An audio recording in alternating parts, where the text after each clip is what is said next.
Gents, 15 games without a win, albeit 9 draws, 2 points off the drop zone, and the chief executive has left. Are we in a crisis? No, I don't think we are at all. We've got to use the chief exec going as an opportunity to listen, to look, see what we need. Do we need another chief exec? Do we need a different sort of structure within the club? Is it one person? Is it one or two people? So there's an opportunity there. Clearly, you know, as we've said in the announcements, they are big shoes to fill. They would be. He was very important. Did loads of very, very good stuff. But we're all really primed to hopefully come up with a brilliant solution for our next stage. But a lot of listening when Mick comes in. Starting on Monday, for listening to everybody around the club and working out what we need to do next. In terms of the on-pitch stuff, clearly no one likes to be one position off the relegation zone, but we've been there before. We've got 12 games to sort it out this time, not one, which has happened in the past. We've got a 5-year strategy that the whole club and stakeholders were involved in assembling. We've got 5 very clear objectives. 2 of them are around football. One of them is championship football in 5 years. We're not going to do that by accident. We're not going to do it by coming 19th, 20th, 19th, 20th and not changing anything. We felt as a club with the football board that we had to change something, and we had to adopt a different approach. That's exactly what we're doing. We've, you know, just to draw it into focus, that kind of there are some tangible differences happening in the last 3 financial years. We brought in £415,000 in player sales. This year so far alone, we brought in 550 with a big sell-on, turning down money for other players. And clearly, I think we can all see that there's a good few £1 million worth of talent on the pitch on a Saturday and in the squad. So I think a lot of it's working. None of us like to see the position, but really, we're not in a bad place. Robbo, what's your take on the situation, and what is the mood amongst the players? How are they feeling the pressure that you'd rather they weren't at this stage of the season? I think I'd be lying if you don't feel some pressure, but my job is to take that pressure off. You know, I agree with Xav. There are so many good things happening that when you haven't won in 15, you lose sight of those, but there certainly are so many positive things happening, but also at the same time I'm deeply disappointed we are where we are. I didn't expect us to be where we are, and I think that's a big part of the problem as well. I think, if honestly, no one expected us to be where we are, because I think at the start of the season people were genuinely excited and thought this is the season where this isn't going to happen. We're going to be, at bare minimum, a comfortable mid-table team. There's going to be some lows and highs, but you know, we're exciting, we're good to watch. So we're disappointed where we are, but I think what I've learned, Mike, is and what, you know, because it's a year for me. You know, I'm learning all the time, which you either look as a negative or a positive. I look at it as a positive. I kept us up last year when we were in the relegation zone, and I think, as I said, there's lots to be pleased about. So the fact that I'm still quite new and going to only get better is a positive. And the big key for me is that I'm learning is, with our resources and what we've got, the margins are so small between winning and losing, and when we have things that hit us like injuries, suspensions, etc., it's really magnified. You know, when I got the job and I looked at the size of other squads, people carrying 28-man squads and having 6 strikers, you think this is crazy. But what I see with us is, and this is no disrespect to when other players come in, because we're young and what we're doing, when you lose certain key players, it has such a huge effect. So I'm not trying to sugarcoat the 15 games without a win, but you know, having Woody, for example, without 8 games, you know, I just find it very hard to believe if we had Woody that at least 4 of those draws would have been wins, you know, and then it's a completely different picture. And that's been the same all the way through the season, from when we lost Ollie to Will when we started great, then we had the 3-week break. So these things just seem to hit you harder, and it's getting that balance of doing all the good stuff that we're doing, but at the same time, possibly looking how we can have those quality in key areas. Because I think if you look at other years, and that's the big difference between other years and this year, is certain individuals have kept us up. You know, I think most people would agree, without Ramsdale, we would have got relegated, without Pigs, we would have got relegated, without Force. This year, despite losing players in different periods, we still, on the whole, managed to remain really competitive. So it's kind of doing that, but then having that quality. So the lads, they know the situation they're in. They're not happy with the situation, and we shouldn't be happy with the situation we're in. But we know what we've got to do, and we know we've got the ability to do it. As I said, you know, we're without Prez now for a few weeks, and Ben for a couple. But you know, we've got other players coming back. Wood is back now. We've got Henry back in training this week. So we're fully aware that we haven't achieved what we wanted to achieve. And when you haven't won in 15 games, you know, having that not winning feeling is not good. But at the same time, again, this isn't me sugarcoating it, we've only lost 6 out of 15, and there's 10 teams that have lost more games than that. You know, teams with big budgets who have lost 9, 10 games. So, you know, what we need to make sure now is this run, those games we've drawn, we need to make sure that they were key points, and now we kick on from that. And we, you know, because that winning feeling, it's needed for everyone. It's needed for the fans, it's needed for the players, and that's what we've got to work hard to get to, so we can pull clear of it. Chris, tell us what you can about Mick Lee and what his brief is now, what he's going to be doing, and why only interim. Yeah, good question. So Mick has been around the club. I mean, he's a lifelong Wimbledon fan, as you know, so many people are. But he's been on the Don's Trust board. He's been on the football club board, as was. He's currently on the PLC board. He knows us really well, as you know his long career, you know, senior management in broadcasting as well. And he's a coach and mentor. So you know, he's got a lot of strings to his bow. And when we knew we had a gap to fill, we spoke to Mick to see. We were looking around to see what we could do, you know, to fill that gap in the short term, and Mick, you know, very kindly has agreed to join us. Interim chair, I think that does a couple of things. I think that says this is a different. Well, this isn't, you know, trying to say Mick's here to do exactly the job that we asked Joe to do. An interim because, you know, Mick doesn't have long-term, you know, ambitions there, but also, you know, we want to take the time. Not a lot of time, because you know we need to do this at pace. But we want to take the time to think and plan and decide exactly, you know, what is needed for our next step. So Mick's going to keep the ship steady, as Xav said, do an awful lot of listening to everybody around the club, and help us shape exactly what's going to come next. Is that, you know, a CEO? Is it an MD? Do we need a couple of people doing different roles? Do we, you know, how exactly do the boards interact with that? How exactly do they all interact with the fantastic staff that we have here, or the, you know, incredible set of volunteers that make it all possible, you know, as well. So that's a really important thing for us to do as well. So I mean, those are the two parts of, if you like, interim chair. And I think that's quite important. On a personal level, you know, I've known Mick for quite some time. He's a good guy, and you know, I'm really pleased that he's willing and able to help us out over the next, you know, few months in doing that. I think that's going to be, as Xav has said, and as we said in the statement, you know, it's going to be big shoes to fill. Joe's been here for 4 years, been in the top job for a while as well, and you know, you can see around you, this is what's been achieved over the last few years. So there's a legacy there to build on. But we need to build on it because, again, as Xav says, we've got that. We've decided where we want to aim.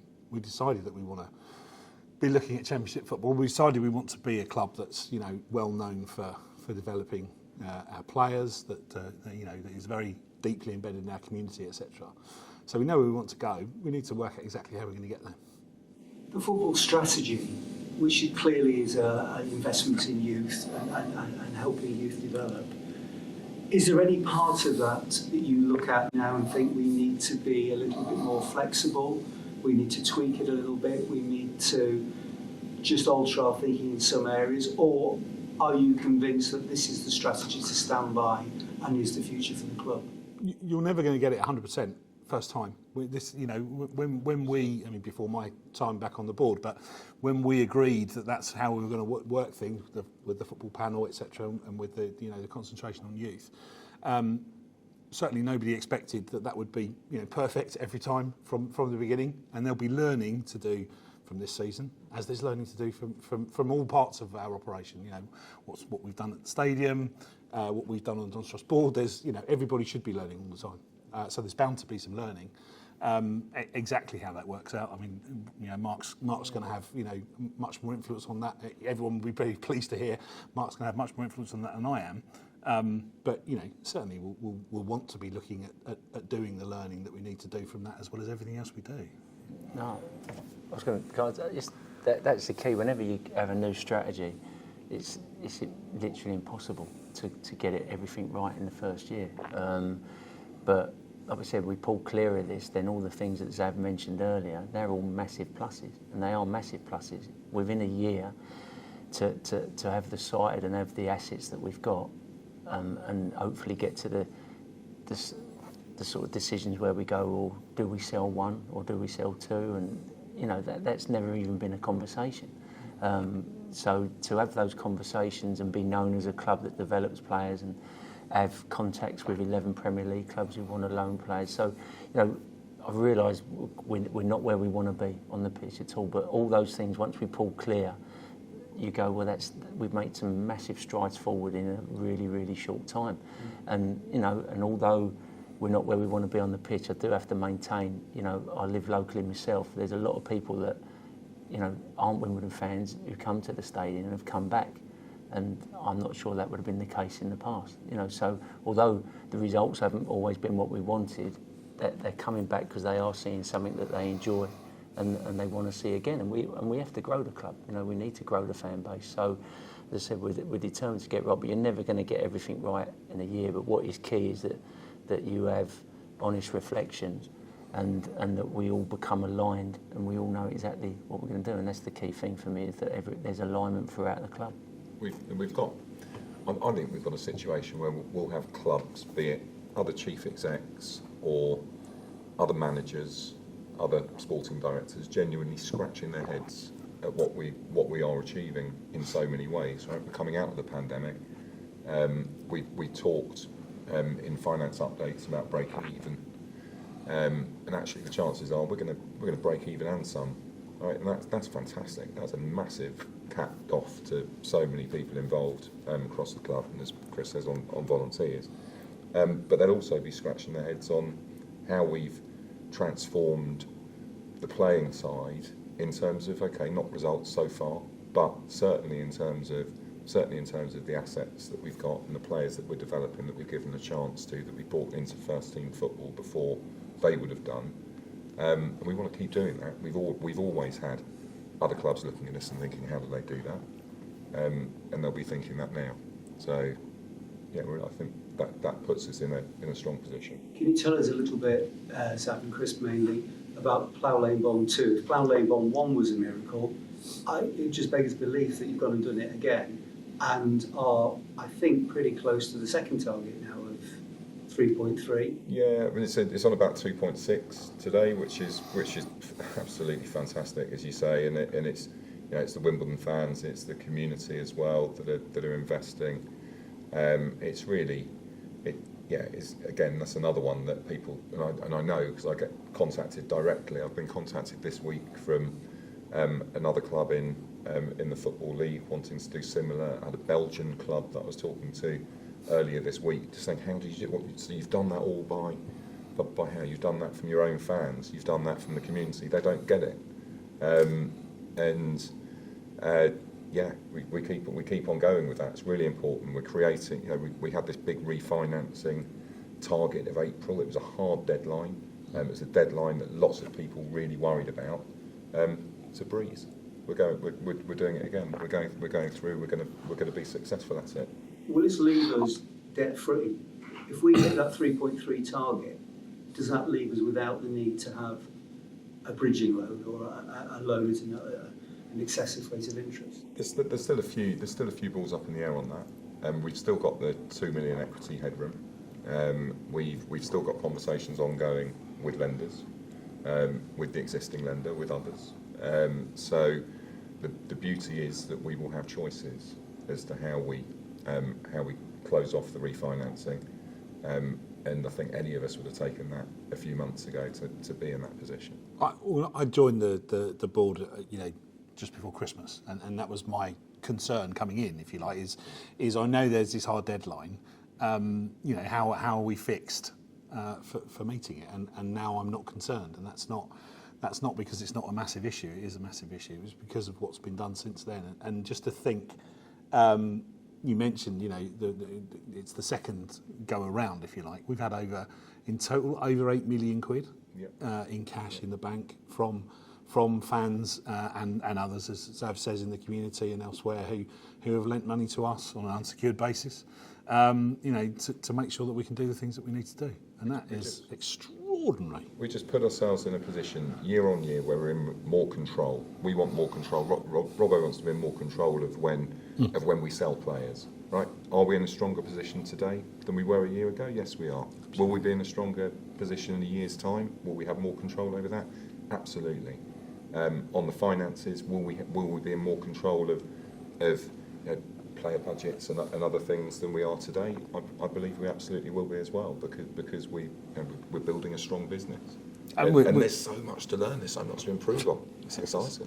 There is. When we're saving, tens of thousands of pounds, in interest costs, and that's money that's going to, that will therefore be available potentially for players, potentially for finishing off bits of the stadium, potentially for developing other parts of the business that we've talked about as well. And that's a real sort of clear, tangible benefit, of the bond that fans and members can see. Robbo, for you, what have been the positives you can take from this season out on the pitch? All right, you may not be in the situation in the league we want to be in, but a lot of people could not deny we've played some blooming good football consistently through the season. What have been the things that you've taken pleasure from? Tough one for me, because it hurts where we are, so I struggle with that, because that's the kind of person I am. But if once we get out of this, there have been some great moments. Some of the football, as I said, has been really exciting. We've scored goals, and I don't mean it's disrespectful to anyone, that I don't think an AFC Wimbledon side has ever been capable of scoring. I know some people aren't worried about us passing the ball, but we've still showed the ability, even the other week, to play a football that's relevant to young people. And I don't want to go off track, Mike, but I'm so determined to give the fans a side that looks like a Wimbledon side, but also by the same token to grow this football club. Football's changed. We've got a thriving academy, and we need to give. Also, we need to play the style of football where we can keep our players. And I'm just being honest now. That hasn't been the case. Our players before have looked and go, we would have young players and go, well, where do I fit into this side and this style? Now our academy players are excited because they're thinking, well, we play football that they recognise. It can always be better. It can always be more full thrust. I realise that. But they're looking, and hence why we get these loans as well. So I'm proud, immensely proud, how we've changed that in such a short period of time, and some of the football we've played. And so it can always be better. So that I'm proud of. We got to the furthest we got to in the Carabao Cup. Didn't get the result we wanted, but we went there and tried to go toe to toe. We didn't go there and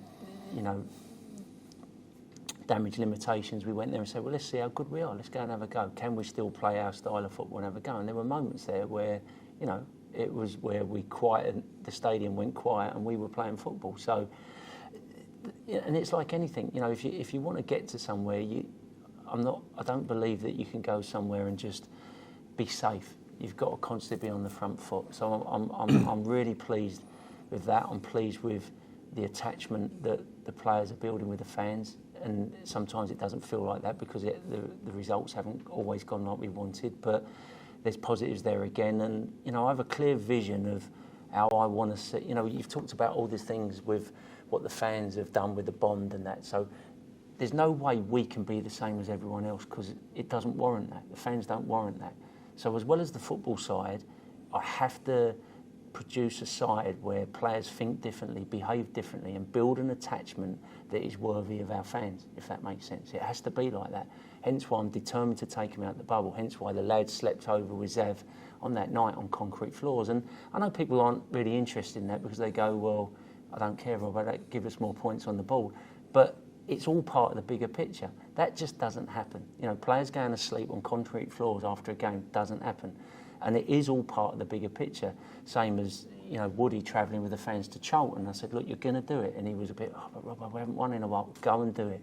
And he'd done it, and he loved it, and it's more attachment. And these things are what we're about. Because if we're going to be the same as everyone else, there's no point in doing it. We have to be different in everything we do. And once that attachment builds, once we get up that table, once everyone sees we've got assets, then we can go, we've got a football club that is so different. So those things, I can't, you know, I'm never going to stop doing those things because that's part of where we need to go. And I know I might get stick from it and people go, well, stop worrying about that side and stop worrying about that side. But you can't. You can't. I'm quite capable of looking after more than one thing and we will get up the table. But we have to keep doing that because there's no point if we're just going to be at everyone else. And, you know, as I said, I think football generally is dying now and football attachment is dying. And our fans deserve something so much more than just turning up and watching them on Saturday. I want the players to go in the pub after the game and mix with them because you can do it. It's all a myth, you can do it, and that's where we get to. So I'm proud of the football style. I'm proud of probably 6 players who wouldn't have been at this football club if I hadn't have got the job that are now assets, and we will either be future assets for us on the pitch or they will be assets for us as and we're selling for a lot of money. So I'm proud of that. So I've proved that I can develop players, I can make people better. I'm proud of Ollie Palmer, you know, who basically, you know, irrespective of whether fans, he should have gone or he shouldn't have gone, we've turned a 30-year-old into £300,000. So I'm proud of that. I'm proud of Alex Woodyard playing the best football of his career. I'm proud of all that. And now we just need to make sure that we pull clear and all those things, all those positives become more relevant. You talked about the players getting closer to the fans. What can the fans do now in the last remaining 12 games? How important is their role? And how do the players respond to the fans? Massively, and not just the players, myself. And I realise it's so difficult when you're not winning, but all I'd like the fans to maybe recognise is we've been like this for a long time. You know, COVID kept us up and certain individuals kept us up previously, as I've already said. So it's not like we're somewhere new. So we need them, basically. I need them. I was talking to Xavier earlier, I got out of the car before the Donny game and I was probably at a 7 out of 10. I felt good, but you think, what are the fans going to be like on that 10-minute walk? And by the time I got to the ground, I was like 10 out of 10 because they made me, you know, come on, we're behind you, we can do this. And that's how we need to be. I know the players care and give everything, so we need to be as one. And it's tough. In modern day life, it's tough because younger people want everything now and nothing worth having comes straight away. And probably some of our older fans hanker for the past, and I get that as well. But all I can say is I want to give them everything. We all do. We want to give them those memories. We want to give them those days. And, you know, for the older fans that lived through those great times that I remember, you know, do remember the greatest ever manager at this club actually took the club down. That ain't going to happen this year, but he did take the club down. So by the same token, all those fans who get on social media demanding things, and this isn't about me, and demanding change and demanding that, well, the era that we hanker for so badly probably would have never happened because that man probably would have got the sack because they would have demanded that. Yet, you know, I hate to say it, I've met him and he's someone I admire and he was very process driven, although people don't want to hear that word. Everything he did was a process. He might just not use the word. And I'm by all means not putting myself in the same category as him because he was a genius as far as I'm concerned in what he did. But that's where I want to take this football club and that's what I'm determined to do.